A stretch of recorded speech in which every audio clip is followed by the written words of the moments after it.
After a 25-year delay, the world's top oil buyer is launching its own crude futures contract.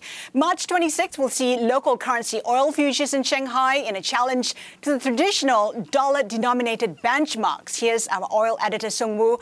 Sungwoo, what does China aim to achieve by introducing this contract?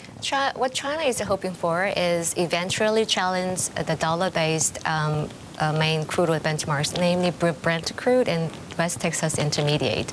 And then it's also part of ongoing efforts for the Chinese government to internationalize its own currency in global trade. Sungwoo, so that's the big dream. The big dream is to challenge dollar dominance. I'm sure there are hurdles before that can happen. Talk to us about the key challenges before China can realize that big dream. Okay, that's a very good question. The main challenge or hurdle at the moment is the apparent control that the Chinese government has over the yuan. So unless foreign investors and overseas participants have as long as they have those kind of doubts or questions about Chinese government's control over the currency, its own currency, it will be very difficult for us to see anyone actually jumping in and just adopting that yuan-based contracts anytime soon.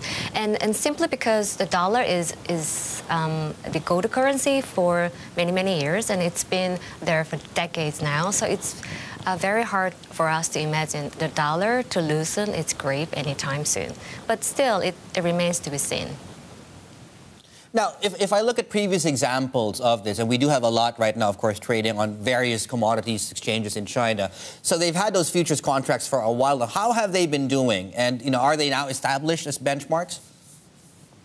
Okay, that's also a very good question too. China has many commodity contracts trading already on its main big three exchanges, as you know, Shanghai, Zhengzhou, and also in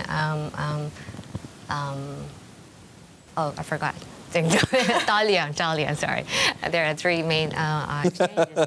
And the trading there, sorry, I'm Chinese, I have to brush up on my Chinese. Anyway, the trading there has been exploded and mainly driven by speculators and speculation. So that is one concern that the foreign investors actually have at the moment, because those kind of excessive speculation or volatilities, any sort of uncertainties have kind of raised concern about yuan-based or the local currency-based contracts reliability as benchmarks. So I can say that they are not yet benchmarks.